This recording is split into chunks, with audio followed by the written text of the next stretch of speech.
You guys, I got a soft spot for him. It's not like his predictions are the best. It's not like his commentary is the most accurate, but he's just an entertaining guy to watch. If you like sports like I do, if you like sports talk like I do, then it's, you can't miss Stephen A. Stephen A is going to rant some shit. It's going to be funny. Sometimes he's right. Sometimes he's wrong. But on politics, man, holy shit. He is trying so hard to cling to this, like, I'm the enlightened centrist truth teller. That's what I am.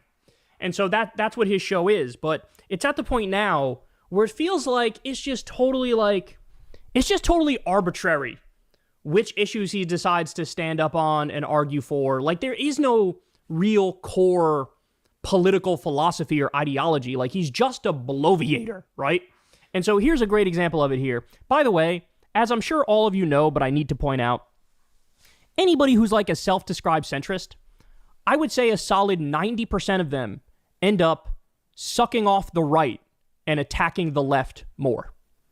I don't know what it is about that whole, like, oh, I'm a centrist shtick, but most of the people who say they're a centrist, they are effectively on the right because they spend most of their time attacking liberals, leftists, and Democrats, and most of the time, like, Trump-splaining why what he did actually was kind of reasonable or made sense, right? Every now and then there's one person who doesn't do that. I would argue that Andrew Yang is one of the few people who might describe himself as a centrist who actually caucuses more with the Democrats, right? But 90% of the I'm a centrist people are just like Trump supporters who want to pretend like they're not when it's convenient, right? So here's Stephen A. And this one got under my skin because he's going to talk about the illegal and offensive bombing of Iran, a country that didn't attack us and wasn't building a nuke. And he's going to find a way to jujitsu blame the Democrats. Okay, here we go. Here's where I get frustrated because, once again, here's the novice that's a centrist that comes into play and he's listening to all of this stuff. And here's where I get infuriated. The Democrats are calling, or at least some of them, are calling for the impeachment of Donald Trump. Same old song and dance. Thought we heard this before. I thought that was over and done with. The minute you lost the election with the popular vote in the electoral college vote and losing every swing state. I thought we were over that. So by that logic, he can literally do anything. And if the Democrats try to impeach him, you would say, well, you already did it twice before. Why are you doing it again? Why are you doing it again? Stop and take that logic to its logical conclusion, bro. Trump has been threatening to invade and steal Greenland, take Panama, take over Gaza and own Gaza. He's threatened war with Mexico. He's threatening Canada to, oh, you have to join the country. If you don't, we're going to redraw the border and steal some of your territory. By your logic of what you're saying, even if Trump were to do that, if the Democrats were to impeach, you'd go, why are you impeaching? You already did this before. Who cares if they did it before? If they're correct to do it now, isn't that what matters? But no, he's got to do his whole fucking, I'm the enlightened centrist. I'm above it all. Bullshit. All right, let's keep going. He's a hot take machine. He's a terminal contrarian. By the way, I should also point out, this is super important. So he's doing a whole segment attacking the Democrats for wanting to impeach Trump. We just covered the numbers. Only 79 Democrats voted for impeachment, and it was like 128 who voted against it. So congratulations. You got your wish, Stephen A. Most of them are actually with you. But you're fucking wrong, and the 128 are fucking wrong. So why are you even doing this segment? If the majority of the Democrats actually agree with you, why are you doing a whole segment? Fuck the Democrats because Trump illegally bombed a country? Oh my God, bro. Question number one. No matter what you feel about the president of the United States, do you think that's the time, while we're in the middle of such strife, to be calling for the impeachment of the president of the United States? Yes, because we're trying to stop that thing. We're trying to stop the thing that's causing the fucking strife, dipshit. Particularly if you're a representative, you're an elected official in the United States of America. I don't think so. That's number one. Number two, were the Democrats saying that when Obama bombed Libya? I fucking was. Oh my God, I hate this shit. Well, you made a bad decision in the past, so you have to keep making that same bad decision now to be consistent. No, anybody who actually is principled on this would say, any illegal and offensive attack against a country that didn't attack us is unconstitutional. It just is. Congress is the body that declares war. If Congress doesn't approve it, whichever president is launching the attack is dead wrong. Dead wrong. We're making all of this noise about how the War Powers Act is utilized and how Donald Trump didn't receive congressional approval. Well, this is not an act of war. Is there any fucking chance that if Iran or Russia or China attacked all of our nuclear sites, bombed them with 30,000 pound bunker busters, that Stephen A. Smith would come out on his show and say, everybody chill, everybody relax. This wasn't an act of war from Russia or China or Iran. They're just going after our nuclear sites. Like J.D. Vance said, no, we're not at war with Iran. We're at war with their nuclear sites. Oh, okay. I guess it's all fine then. That would be like Israel going, no, we're not at war with Gaza. We're just at war with their schools and their hospitals that we keep bombing over and over and over. It's really crazy to me how the American supremacy is baked into people's heads so thoroughly that they could utter a statement like this and not immediately see that it's ridiculous. Like, the double standard is so deep that he really didn't stop to think, wait, I sound ridiculous. So we get to illegally and offensively bomb a country that didn't attack us and wasn't building a nuke. But it's okay, it's not an act of war, because all we did was bomb them. Oh my God, bro. Oh my God. It honestly drives me crazy how low IQ the political commentary in this country is. It really drives me fucking crazy. This is eradicating a threat. Oh, but it's not a threat. Is our own intelligence agencies say, oh, they're not building a nuke. Then Trump goes, I say they are. And then the intelligence agencies go, okay, he said they are. So, okay, Stephen, I've always loved you. I'm beginning to turn on you. I think you need to go to shut the fuck upsville. Civilians weren't targeted. 90%. I don't think Stephen A needs to shut up. I think Stephen A just needs to do his research. That's it.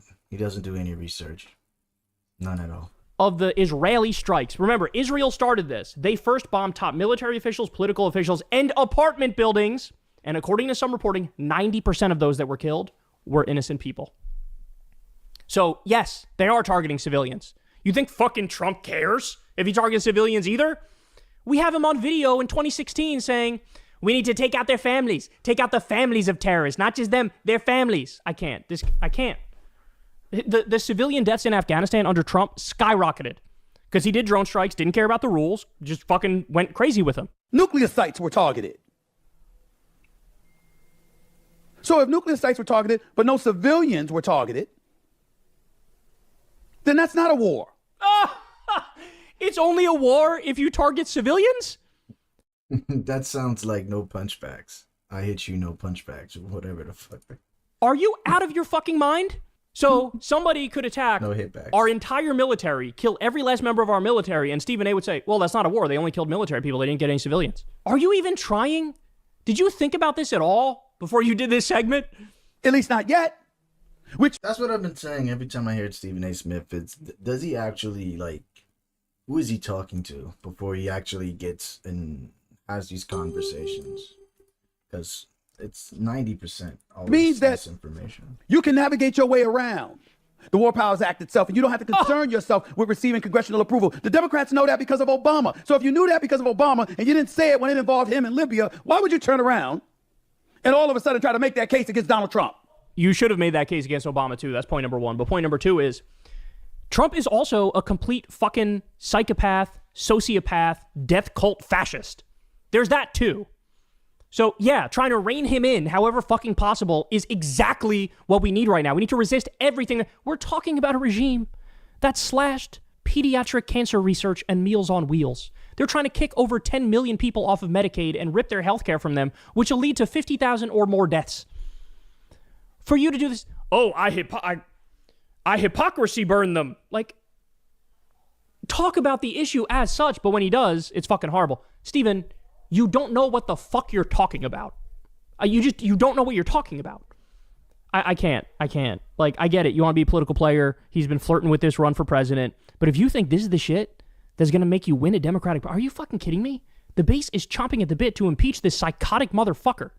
A guy who just invaded Los Angeles with the Marines for 2 days of protests. Getting rid of due process, getting rid of the Constitution, sending innocent people to a concentration camp in El Salvador. And you're nitpicking the Democrats? Oh my God. I'm sorry, but the right-wing brainworms online, like the pundit world, so many of them get right-wing brainworms.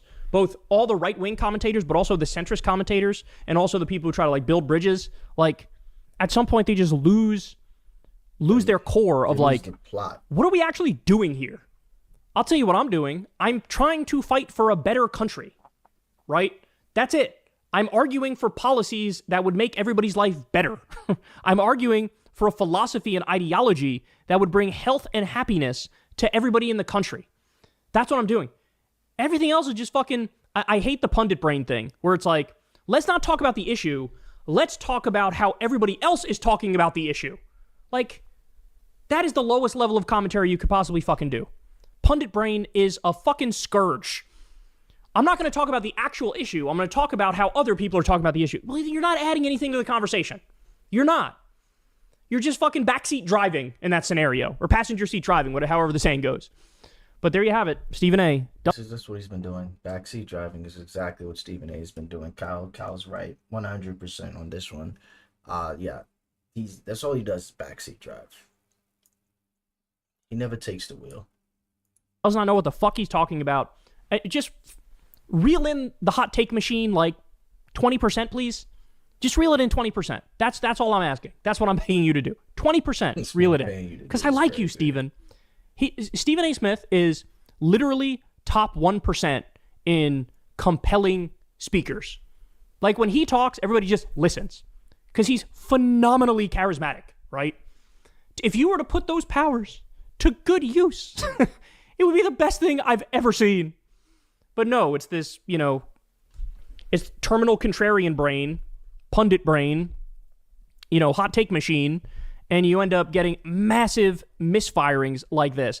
I don't know about you guys, but my position is when we have a psychotic low IQ president launching an illegal and offensive war against a country that didn't attack us, they weren't going to attack us, and they weren't building a nuke, I look at that and say, impeach, remove, convict, and lock that motherfucker up under the jail. That's what I say. All right, guys, that's the show, y'all. I love y'all very much. You guys know the drill. Everybody, please click like, click. I believe it was total obliteration. None of us knows if there was an imminent danger because I don't believe necessarily to the Israeli propaganda.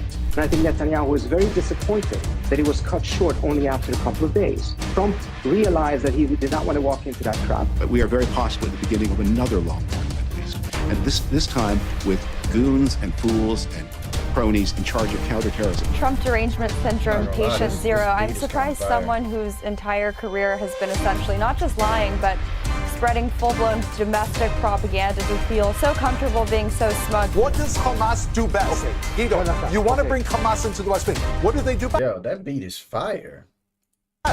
They kill innocent Israelis, and they will do it again. If it was 1939, Guido, you would be making peace with Hitler. I was waiting when will Hitler come into the picture. It took this time more than usual because Hamas is Hitler and Khamenei is Hitler. Everyone is Hitler. Everybody's. The bombs and rockets over Tehran and Tel Aviv have stopped for now, and that almost certainly has a lot to do with this.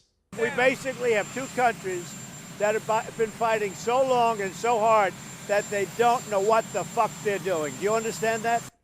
Well, after 12 days of frenzy over World War III and claims of an Israeli tail wagging the White House dog, Trump's declaration of a ceasefire was a mic drop moment.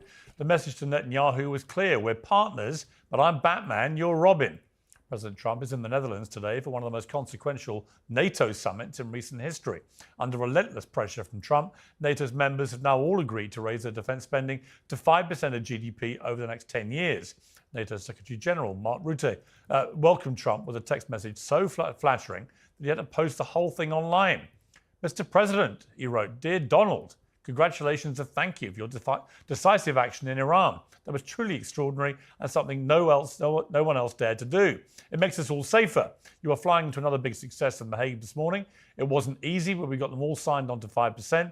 Donald, you have driven us to a really, really important moment for America and Europe and the world. You will achieve something no American president in decades could get done. Europe is going to pay in a big way, as they should, and it will be your win. Safe travels and see you at His Majesty's dinner.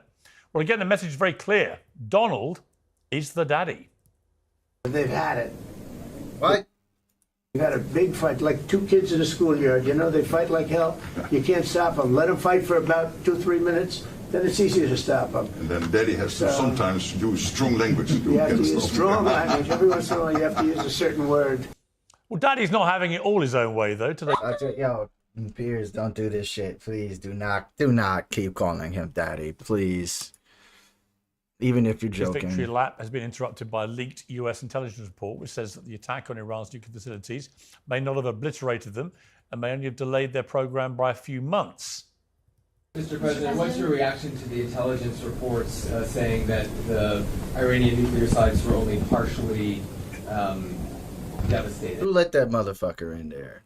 Who in the hell allowed him in there to ask that question? Not entirely. You know damn well you're not supposed to ask that question to the President of the United States. Well, they said it was actually, the report said it could have been they don't know. I mean, they did a report. I could have Pete talk to it because his department did the report. They really don't know. I believe it was total obliteration. I believe they didn't have a chance to get anything out because we acted fast. If it would have taken 2 weeks, maybe, but it's very hard to remove that kind of material. Very hard and very dangerous for them to remove it. Well, the reality is we don't know yet, just as we don't know if a ceasefire will hold or if Iran's stage-managed response will be its last word. It's too early to give Trump his Nobel Peace Prize, although Barack Obama got one in just 8 months of becoming president because he was saying nice things about people. But just as it was too early to declare the end of MAGA and World War III, Trump may have to wait. And if Trump is feeling bullish about Netanyahu, he could do a lot worse than denouncing the current situation in Gaza. The AP says Israeli forces and drones again fired on Palestinians waiting for aid yesterday, killing 44 people. 7 Israeli troops died yesterday because of a Hamas car bomb. It's hard to see how anybody gets a peace prize while that atrocious war continues. Well, joining me to debate all this is Natalie Winters, the White House correspondent for Steve Bannon's War Room, the former IDF spokesman and author of When the Stones Speak, Major Doron Spielman, and Gideon Levy, the author and journalist for Haaretz. Welcome to all of you. Natalie Winters, welcome back to Uncensored. It's hard not to conclude, as things stand, that Trump's decisive, undeniably bold action in taking these B-2 bombers over Tehran and attacking the nuclear sites has been, on the face of it, a very successful mission, which has not led to the apocalyptic predictions that some people claimed it would lead to.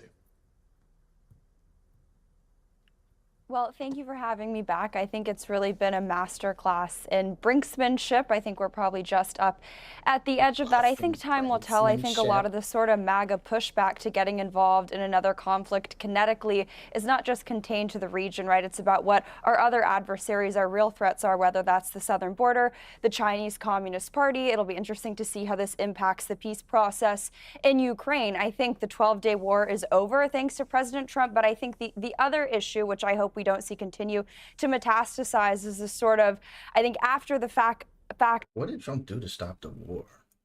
Upselling, the sprinkling in of words like the R word, regime change, or if we see certain countries, namely Israel, I think trying to push the United States to get kinetically involved in that vertical, that's something that we definitely want to abstain from. But it seems like these attacks on these 3 sites were successful. Even the IAEA agrees. I'm not going to take some random link from some staffer over at the DIA, which has a history of leaking against Pete Hegseth's DOD. So I think all said and done, major crisis averted. I think maybe the only crisis left to unpack is that inside of the MAGA movement post these strikes. Yeah, Gideon Levy, I mean, do you share the optimism? Many are feeling that this is all done now, that a 12-day war is over, that Iran clearly blinked and has decided that it doesn't want to continue this warfare because it almost certainly can't win? Or are you skeptical about what may happen next? So, dear peers, first of all, nothing will be solved in the Middle East as long as the Palestinian problem is still boiling, as long as the massacre continues in Gaza on a daily basis. By the way, under the cover of the war with Iran, things even get worse there. Dozens of innocent people on a daily basis. So where is there room for optimism? As about Iran, which is an issue by itself, there is some place for optimism, but a very, very careful one, because none of us knows what was really achieved. None of us knows if there was an imminent danger, if there was a reason for this war at all. None of us knows it. Okay, that's not because me. Why I is there don't music believe playing? necessarily to the Israeli propaganda. And none of us knows what was bombed and what wasn't, what remains and what doesn't remain. Without knowing this, you don't know what was achieved, what was really achieved. So we have to wait, but I have to stress it again, Piers. We are dealing with the margins. The main core will always be the Palestinian issue, and whatever Israel will achieve, whatever hilarious victories with all kinds of James Bond operations, finally, when we get back to reality, we have 5 million people under a very, very brutal occupation which cannot last forever. Enough about 9 to 5. What about the most important bit, the 5 to 9? It should be the most comfortable part of your day. And today's sponsor... I was very fucking confused. I was trying to figure out where that music was coming from. I think his crew is fucking up. Very fucking confused. I'm just letting him do his little fucking commercial. Well, not his fucking commercial. I should appreciate the fact that I'm able to fucking... 10-year warranty. If you don't love their products, you can return them hassle-free. But trust me, you won't want to. Luxury. Who the hell's online? Somebody comment. Let me see if you're there. Somebody say something so I can respond to you, and then so you're not sitting there and bored watching me cover this fucking nonsense. .com. Promo code Piers. Stay cool. Major Spielman, you were a former IDF spokesman. I've been exchanging quite lively posts on X with various Israeli ministers and indeed other commentators, specifically about what has been going on with these very large crowds of very animated Palestinians who've been lining up for the very meager amounts of food that are available to them. And I just thought it would be constructive, before I ask you about that, just to go through quickly how many incidents there have been since the end of May, specific to these lines of people who are queuing up for food, where there have been people who've been shot dead, and what the IDF said about them. So 28th of May, 1 was killed, 48 wounded. This is according to the Hamas-run Palestinian Health Ministry. The UN said that most of the injuries were down to Israeli forces. The IDF said it fired warning shots, but not towards people. 1st of June, 31 killed, 200 injured. Again, the health ministry figures. Doctors said around 200 people arrived at hospital with gunshot and shrapnel wounds. The IDF called the reports false. 3rd of June, 27 killed, 37 wounded. Hospital director says 37 people arrived at a local hospital with gunshot wounds. IDF said troops fired at suspects, quotes, deviating from designated access routes. 7th of June, 6 killed, several wounded. The Civil Defense Agency said that there were 6 Palestinians killed by Israeli gunfire near an aid center. The Israeli military says it fired warning shots at suspects who approached them. We'll never find out the truth in any of these statistics, because Israel refuses to let international journalists in so they can validate, verify, to see who's actually telling the truth here. I mean, I would feel it would be in everybody's best interest. It'll be in Israel's best interest, because right now they're made out to look like the bad guy in all this. But if you can let international journalists go in there and speak the truth, see what they see, and then put out what actually is happening, who knows? Maybe half the shit that's put out here against the IDF is false. I believe it. I think the IDF is a piece of shit in a threatening manner. 8th of June, 4 killed. Again, the IDF said it fired warning shots at a group it deemed to be a threat. 9th of June, 6 killed, 99 injured. IDF said it was looking into the reports. 11th of June, 57 killed, 200 plus injured. The IDF said it's looking into these reports. 14th of June, 15 killed. IDF said they fired warning shots at a group they believe posed a potential threat. 15th of June, 26 killed, 117 injured. IDF said it wasn't aware of gunshots at one side and is looking into events at another. 16th of June, 30 plus killed. IDF said troops fired warning shots at suspects approaching them and posing a threat. 17th of June, 51 killed. The IDF said it's looking into the reports. 18th of June, 11 killed. IDF said troops fired warning shots after a group approached them in a way that posed a potential threat. The 19th of June, at least 12 killed, 60 injured. IDF said suspects had attempted to approach forces and soldiers had fired warning shots. 20th of June, 23 killed, 100 injured. IDF said troops fired warning shots after people gathered nearby. An Israeli aircraft then struck several suspects who continued walking towards troops. 21st of June, 8 killed. IDF said it's looking into the incidents. 24th of June, at least 44 killed, dozens injured. IDF says it will review details of the reports. Total number of deaths listed above 352. The UN says the number is actually higher at 410, but you can see the pattern there. And the reason I read them all out so specifically, Major Spielman, is you can see a pattern there where an incredibly large number of civilians are getting killed in these lines of people queuing up for food. And in every case, the IDF either says they fired warning shots, but don't take any accountability for hitting anybody or killing or wounding anybody, or they say we're looking into the reports, and then, strangely, we never get any further information. And at the same time, as I keep going on about, the IDF won't allow international journalists into Gaza at all unless it's in tightly controlled, very brief periods under their very tight control. So you put it all together, and pertaining to what Gideon Levy just said, there has been a series of appalling things happening while we've had our focus taken to what's going on with Iran.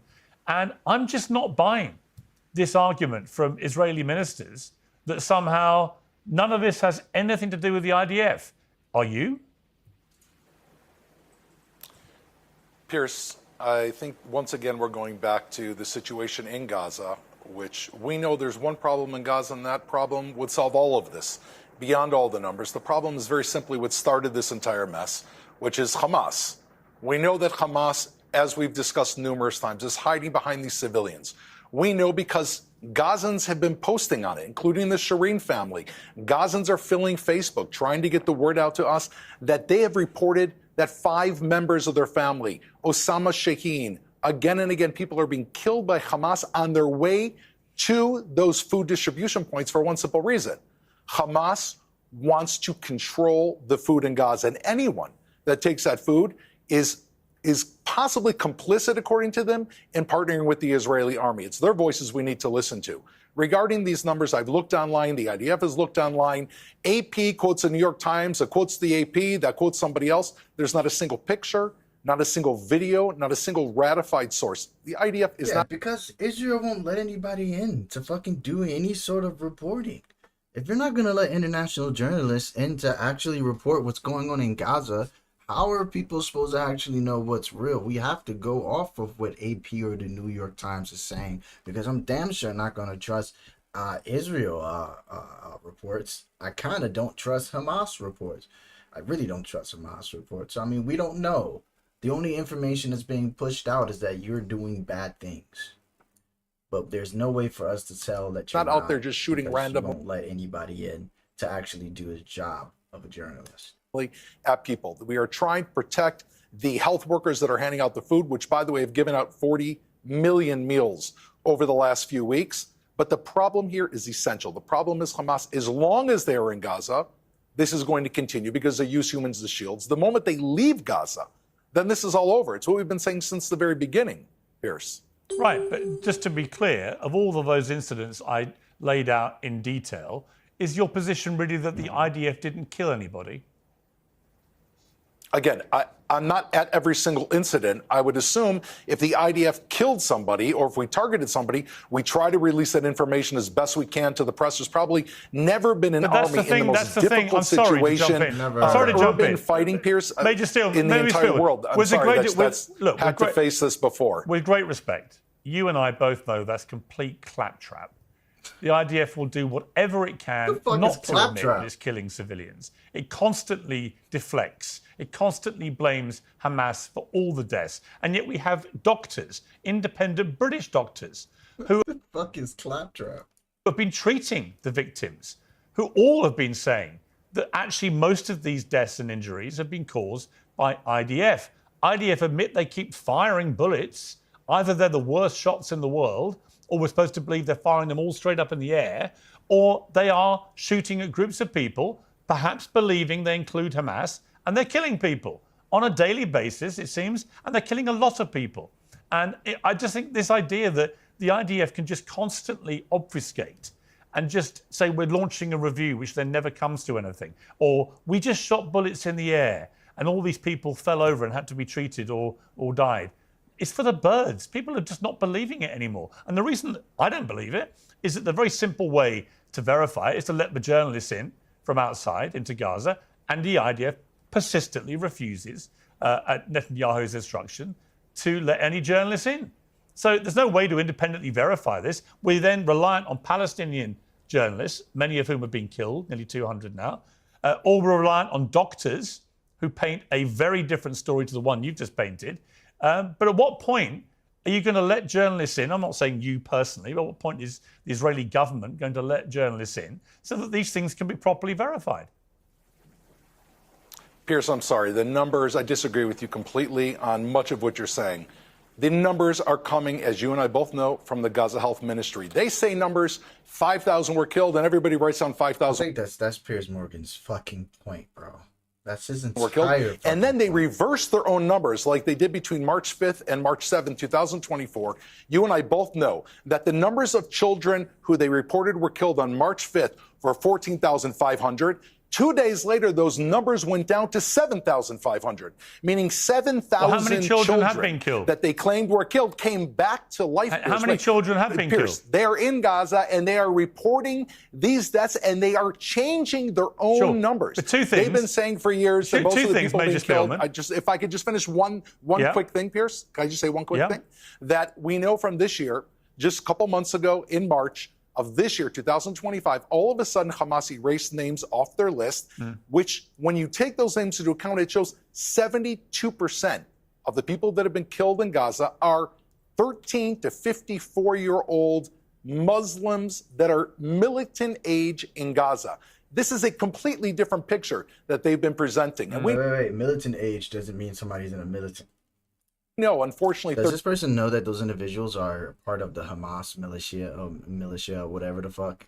Does he know this? Like, just saying because somebody's between the ages of 13 and 54 doesn't mean that these individuals are actually actively a part of Hamas. I'm wondering where 13-year-olds and 14-year-olds in Gaza are given an AK-47 and sent into the battlefield. Okay, two things I want to say. Here is completely All right, two things I would point out. Of course, people have died. That's why we don't want war. We don't want war. I would point out several things because I saw Gideon there shaking his head, and I will come to you, Gideon, for a response. But first of all, you did let journalists into Gaza in previous flare-ups in Gaza without any problem. So it's inexplicable that you won't let them in now. Secondly, the Palestinian Health Authority, Hamas-run, has historically revealed figures which have later turned out, verified by Israel, to be broadly correct. So you can dismiss all their numbers as being nonsense, but actually the truth is, historically, when they have said casualty numbers, they have largely turned out, and I'm not talking about this war, I'm talking about historically in the last 2 decades, they've turned out largely to be accurate, verified by the Israeli side too. So this idea of just making them all up is not true. But let me come to Gideon, because you were wanting to jump in there, Gideon. My problem with this is that the IDF can basically just say whatever they want to dismiss any suggestion they've behaved improperly, and there's no way to disprove it because the journalists aren't allowed in there. No, there are so many ways to disprove it because there are so many videos coming out of Gaza and very brave journalists who are still alive, who were not killed by the Israeli soldiers, still report, and you see the picture. First of all, I must remind ourselves that when the UN's agencies distributed the aid, there were no killed people. It all started with this monster organization of putting 2-3 stations in the Gaza Strip for 2 million people, almost as an experiment in human being, in starving human beings. And then comes the question really about the figures. Oh, those propaganda people, they love to speak about figures. Aren't they 1,000 babies less than 1 year killed? No, they know it's only 700 babies killed. Hamas is exaggerating. And if it is 700 babies killed, can we live with it? None of them was killed in purpose, all of them by chance, all of them potential threat to the soldiers. How dare you to spread this propaganda knowing that you are lying. There is a daily massacre in Gaza now.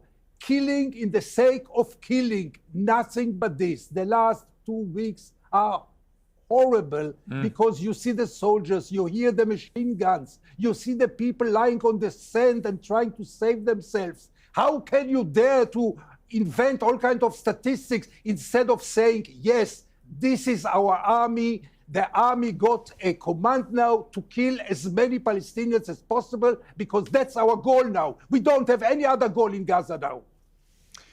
Natalie. Piers, can I respond to him? Okay. Let me go to Natalie first, then I'll come back to you. Natalie, this seems to me, this is why this is such a complex story generally, because I broadly agreed with Israel and its strikes on Iran. I agreed completely with the Hezbollah attacks using the pages. I thought it was a brilliantly sophisticated operation against a bunch of terrorists who've been attacking Israel for years.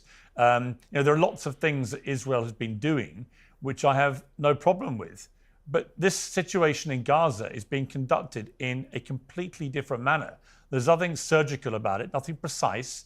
It just seems to be an intent to demolish Gaza, to drive, according to the finance minister Smotrich, on the record, to cleanse Gaza of Palestinians. In other words, get them out. That is ethnic cleansing. That would be a war crime if that happens.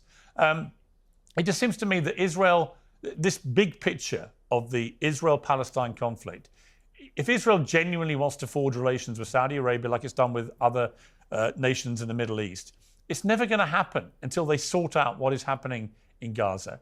And I don't understand the strategy. The hostages aren't being released. More and more civilians are being killed, making more and more people hate. They don't care about the hostages. I don't care what anybody says. Israel, the IDF, the government doesn't care about the hostages. The people who family is probably still there, they care about the hostages. Maybe the Israeli people in Israel care about the hostages, but the IDF, Netanyahu, they don't give a fuck about the hostages. If I want hostages back from this area, why the fuck would I keep bombing this area? If I'm going to get the hostages back, there's a good chance I just up the chances of me getting them back dead because I consistently keep bombing the area where the hostages might be. Why am I asking for corpses at that point? It doesn't make any sense. We know they don't give a fuck. This The is Israeli about government, and therefore, unfortunately, Israeli people get dragged into what their government's doing on their behalf. It makes the world dangerous for Israelis, for Jews. I just don't see what they're doing there, which is making any real sense. Do you? Yeah, I mean, I think through the fog of war, with what you're seeing going on in Gaza, I think we're already seeing the ramifications here in the United States. I think people certainly remember the really radical Hamas protests that we saw across college campuses, the people who were perhaps rightfully upset about what was going on in Gaza. I think you've seen really the rhetoric. I think the universities, they've really become the new flashpoint for that. But I think what it goes back to, right, when you talk about the MAGA movement, sort of their reorientation of global affairs, I'm not saying I don't care about what's going on in Gaza. That's not at all what I'm saying. But I think it's about priorities. And certainly there's a sect of Americans who are really, really animated about that issue. But I think Americans care more about the American lives being lost, whether it's because of fentanyl, the open border, frankly, the Hamas proxies, the Iranian proxies that are going on here. And most important... You're being muted. This has nothing to do. I obviously have empathy and compassion, and I think that to some extent those numbers probably are accurate. It's also war. If you invade a country, I'm sorry, it's also sort of what's going to happen. I don't think the United States should be involved at the rate at which we're at, but my primary concern as an American is that I don't want to see really what will become a snowballing number of refugees end up in the West or the United States. Okay, let's just bring in another guest briefly and speak to the author and political commentator, Trita Parsi. Mr. Parsi, thank you very much indeed for joining me. Thank you so much. There are mixed reports about just how much damage has been done to Iran's nuclear program, but Iran itself has come out and countered the early reports from US intelligence and said a significant amount of damage has been done. What is your belief about what has actually gone on here and how much damage has been done? I do think that a degree of damage clearly has been done.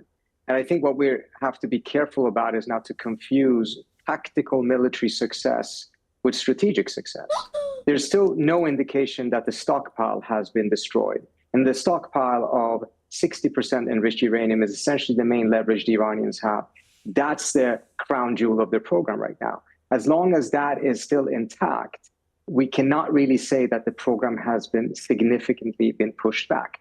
However, there's also a self-fulfilling prophecy here in the manner in which the Israelis have managed to push Trump into military action. Because now they're coming back and telling him, well, this is not finished. You have to do more. And even if he does more, there is very little reason to believe that it can completely be destroyed simply through military action. And that then leaves diplomacy as the only option.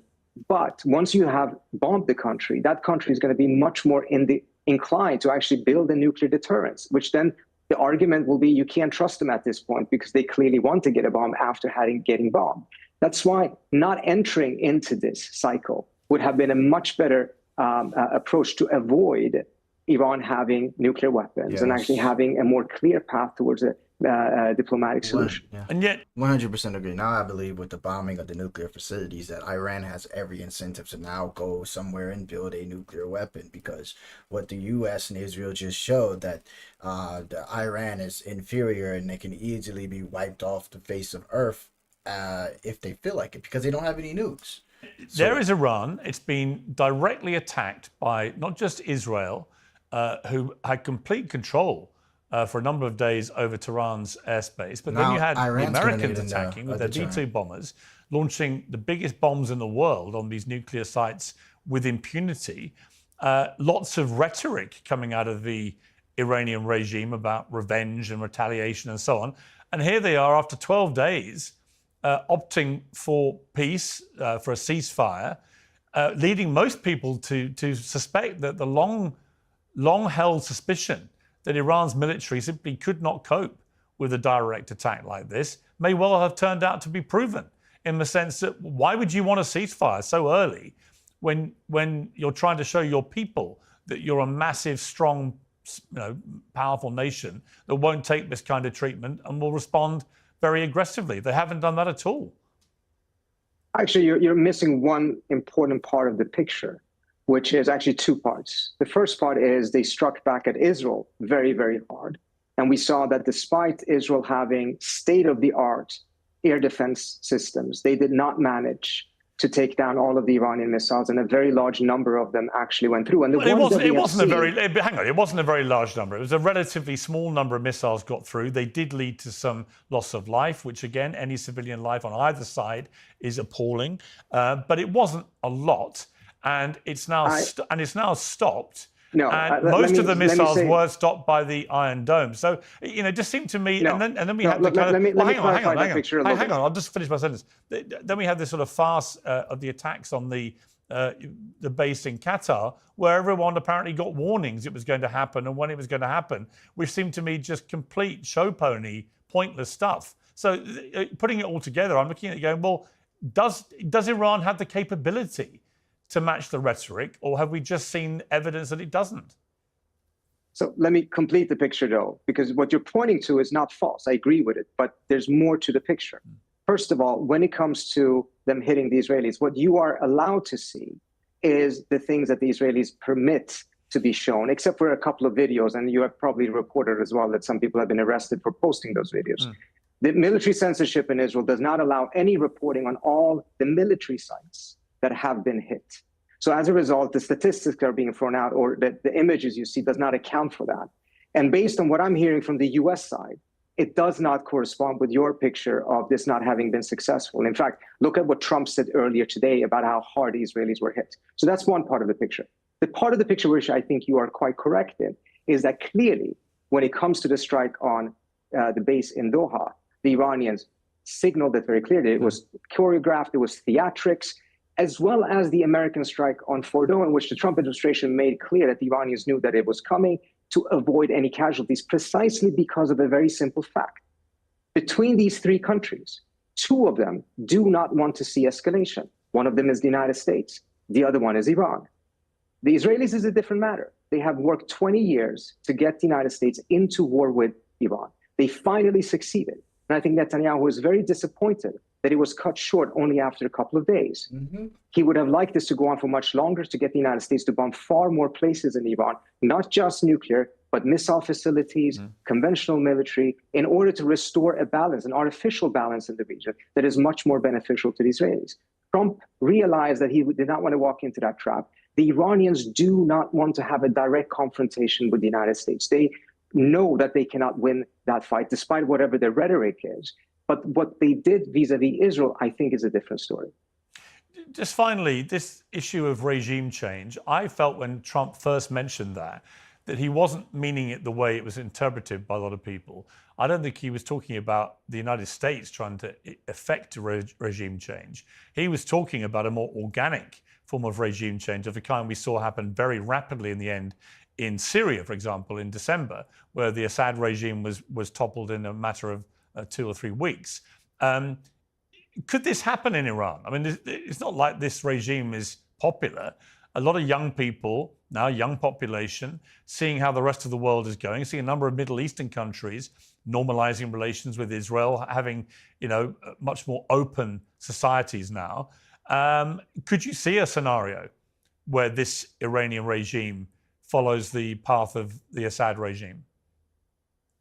Let me just make one point on a minor point that you made in your question. I don't think there's any countries in the region that are jealous of the ones that normalize relations with Israel, particularly mindful of the genocide that the Israelis are conducting right now. But having said that, you're absolutely correct. The regime in Iran is extremely unpopular. And the population, I'm sure the overwhelming majority, would like to see a different regime.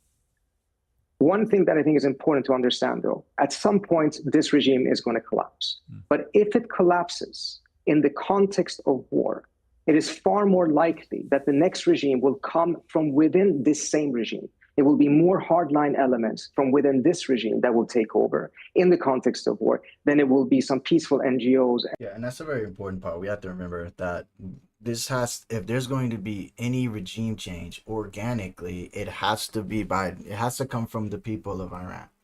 Because if we force it, if we weaponize people, if we try to play any part of it, all it's going to do is just give birth to something more scarier, something more dangerous, somebody that's actually willing to build nukes and shoot it at people because they're fucking psychopathic. So I think that we need to be very, very careful of, moving forward.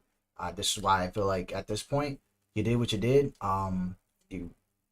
Whatever Israel wants to do with Iran, if they want to keep shooting shit at each other, let them do it. You're not going to get a peace prize anytime soon, Donald Trump. You weren't going to get it anyways. So, and peace activists. This is just going to give birth to more terrorists that will be able to take over. That could definitely happen. Hopefully, will happen at one point, but it can only happen in the context of peace. But in the context of war, it is going to be the forces that have access to weapons and who can use force that will most likely win out if the regime collapses right now. And I think that's part of the reason Trump, and I agree with you, he has shown no interest of having the U.S. be involved in regime change. And I think that's a good thing because every time the U.S. has done it, it has backfired, particularly in the Middle East. He would love to see it if it comes from Iran itself, but he's also worried about exactly what would come and replace it in a context like this. Is part of the reason I think he said that it could be too destabilized. Trita Parsi, thank you very much indeed for coming on Uncensored. I appreciate it. Thanks so much for having me. Okay, let's go back to the panel. Major Spielman, you wanted to respond before we broke off there to what Gideon Levy said. You were putting a lot of faces while he was talking. So what did you want to say?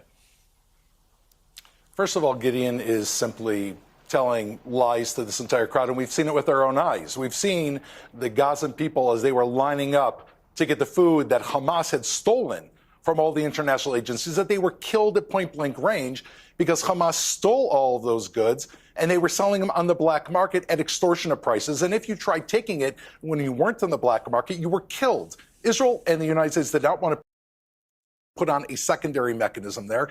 The fact is, for 20 months, the United Nations, many of them were complicit in October 7th, refused or could not manage to control Hamas. He's simply spreading lies directly in front of everybody's face here. Go online and check it. But I also want to respond right now to what we just heard about Iran. From what I'm hearing from your previous guests, Iran is like a normalized country that has, good feelings. The regime's a little bit off. What are we talking about? This is Iran that had been racing towards a bomb, that had been enriching uranium, that since the revolution have been calling the United States the big Satan that killed 241 Marines. Oh my gosh, I get so sick and tired. Via Hezbollah. They keep saying Iran's racing towards a bomb, but they can never provide us any fucking sort of proof that that's happening. Just fearmonger, fearmonger, fearmonger. What we doing is right. Yay. Sis bomba. Yeah, we need to start trusting. We need to stop trusting these motherfuckers. They have none of our best interest in hand.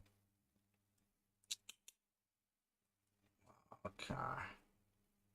What in the hell is going on here? Ooh. Let's see how angry this guy gets. Welcome to News Nation, where right and left come to be reasonable.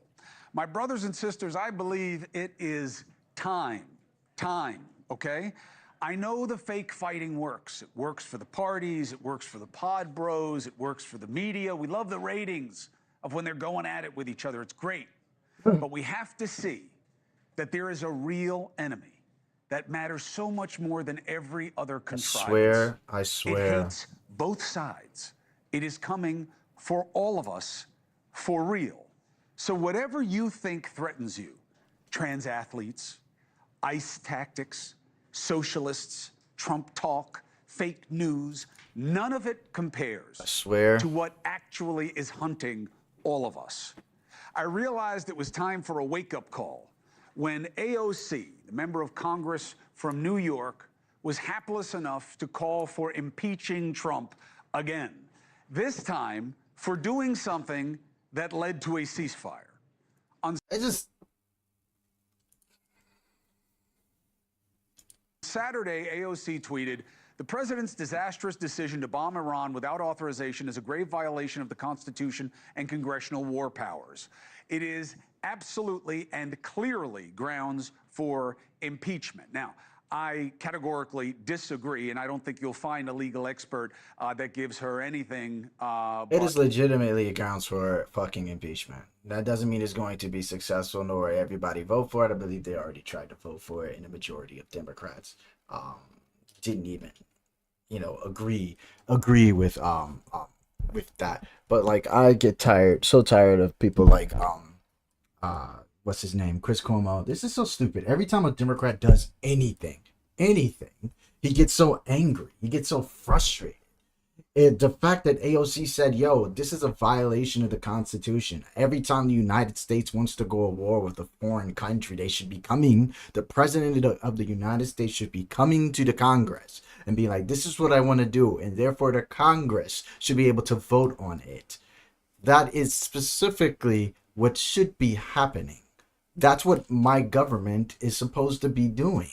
I'm so confused on Chris Cuomo's take. When did he become a fucking cuck? I don't understand. I never understand where his takes are coming from now.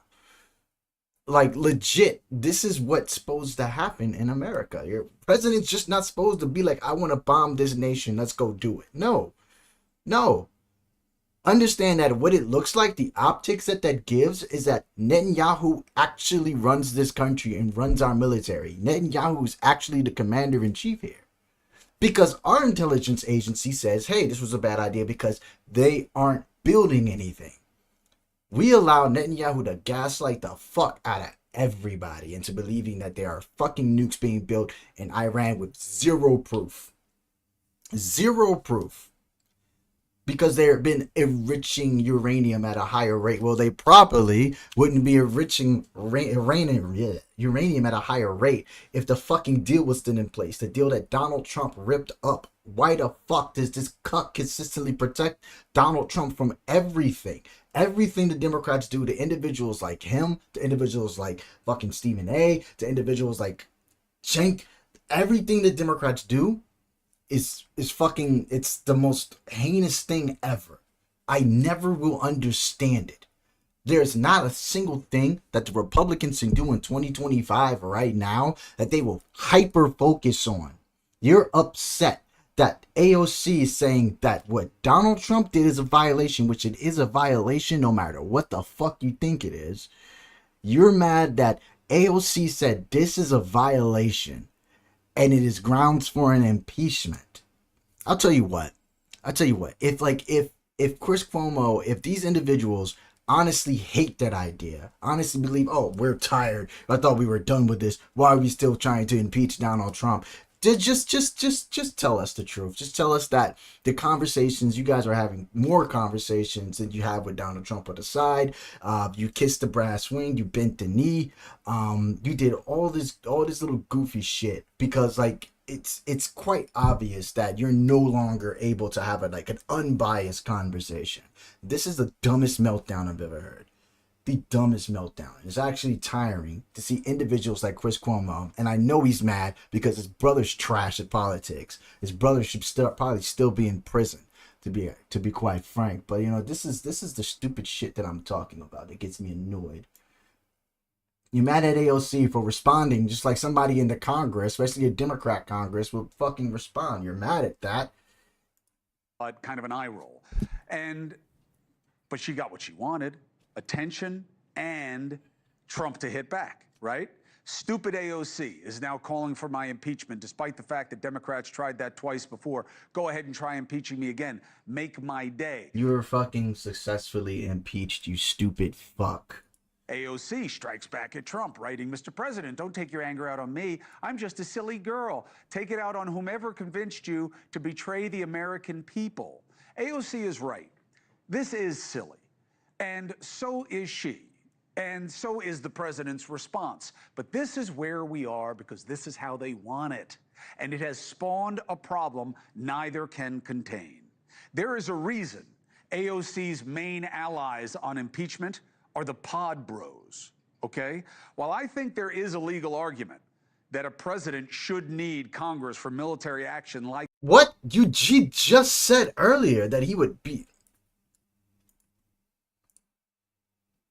what Trump just did unilaterally, there is no will in Congress to check the president. This is hold on. Wait, time out. I know I'm not tripping. So, I know I'm not tripping. Why would hold you on. do it? I've asked this Wait, with each... shut up. I know I'm not tripping. Wait, I could be tripping. Let me go. Do this again.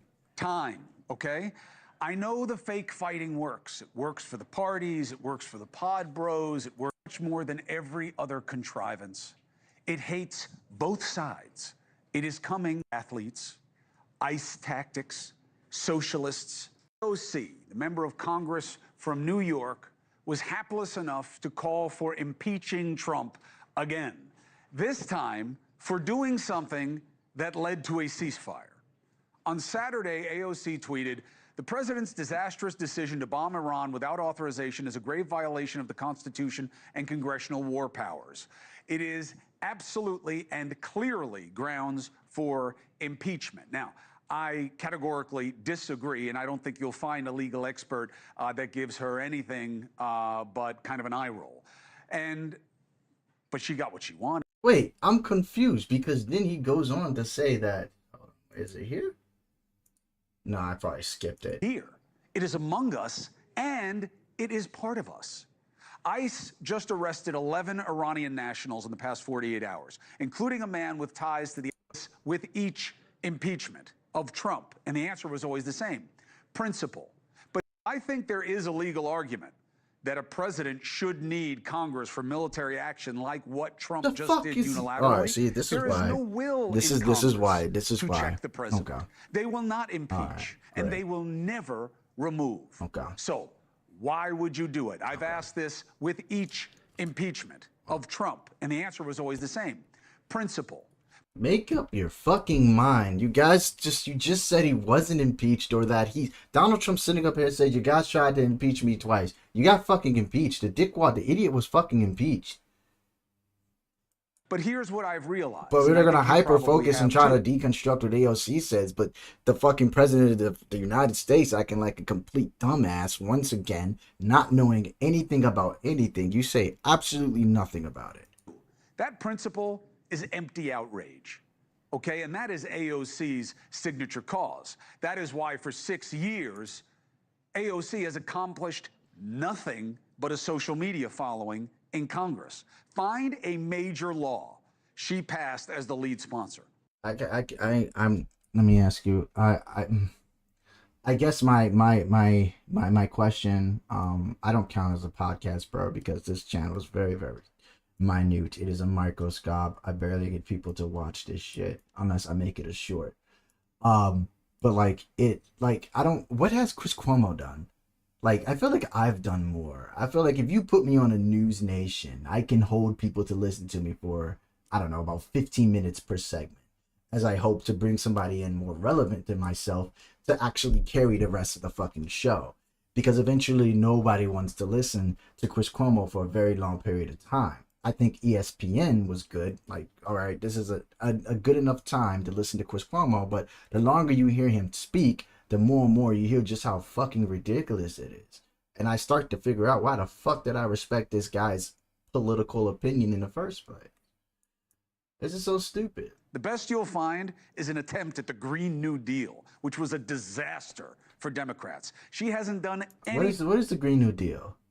Effective about healthcare prices that are going up. People are getting 20, 30% increases in their premium. Where is she on that?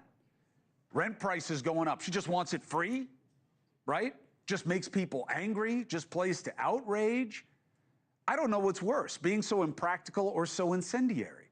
But the time for posing and manufacturing fear is over. If you think you're going to out MAGA, you're wrong. I'm so confused. Does he not watch? Like, I guess I have to remember that some of these people, you know, is these people like Stephen A. Smith, people like Chris Cuomo, they just read headlines. They just read headlines, they watch tweets, and when they think of things, they don't look it up. It's like, hey, what has AOC been doing? Oh, I know. AOC's been doing her job in fucking Congress at hearings. What the fuck have you been doing? It's like, that's the question. Have you ever listened in on these meetings, which is publicly available? You can easily see what AOC is doing and see, is like, okay, here she is. You can easily see what Jasmine Crockett is doing. Hell, you can easily see what Lindsey fucking Graham is doing.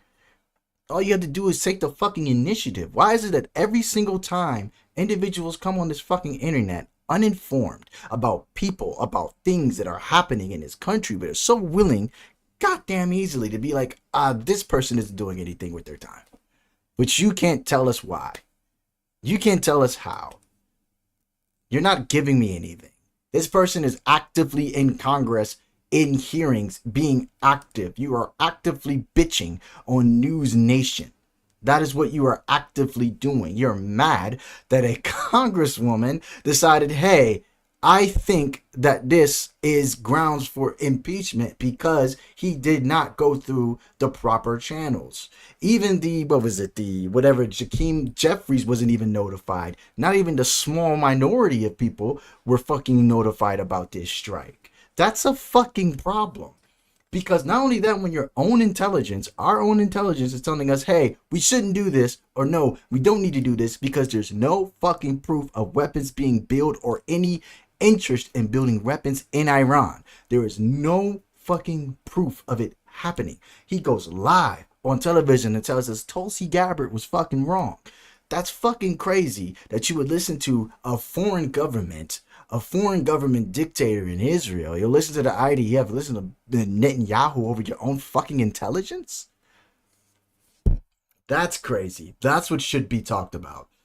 Not AOC doing things that Congress people are going to do. This is going to be a conversation. Again, the conversation of impeachment is going to happen because he's going to do something that is going to be grounds for it. Get over it. That's what Donald Trump does. And people are going to fight back. It's their fucking job, Chris. It's their job to do that. If they're not actively fighting against the fucking president of the United States when he does bad shit, then they're not doing the job that people put him in there to do. So all you're going to do is you and Stephen A. and Bill O'Reilly, all you guys going to do is just fucking sit there and bitch and complain and moan and bitch and complain and moan while at the same time being fucking cucks to the Republican Party, no matter how sensuous you want to tell you are, and at the same time not doing a goddamn thing with your fucking platform but spreading misinformation and getting people riled up for absolutely nothing. Riled up for absolutely nothing. Let me see something. This is what I like to do when I see videos like these, right? Now, if this has been lately, I don't know, can I see it? I don't think I can see the comments. Where's the comments? I can't see the comments on these? That's crazy. Why can't I see the comments? Normally, when I see the shit, I probably won't be able to see the comments. That's crazy. Or I might be. I'm probably stupid. I probably am. I don't know. I might be dumb. Yeah. Anyways, normally the comment sections either disagree, most likely disagree with this guy, majority of the times. But that's basically my fucking take on it. I honestly get tired of these individuals, bro. These massive ass platforms, these voices, people are listening, they're having conversations with the president of the United States, and yet they're still fucking just dumbasses. I'm all for being angry at what somebody's doing in your country as a politician, but just be fucking accurate. Make some sense. Stop misdirecting people's anger. Like, it's a shitty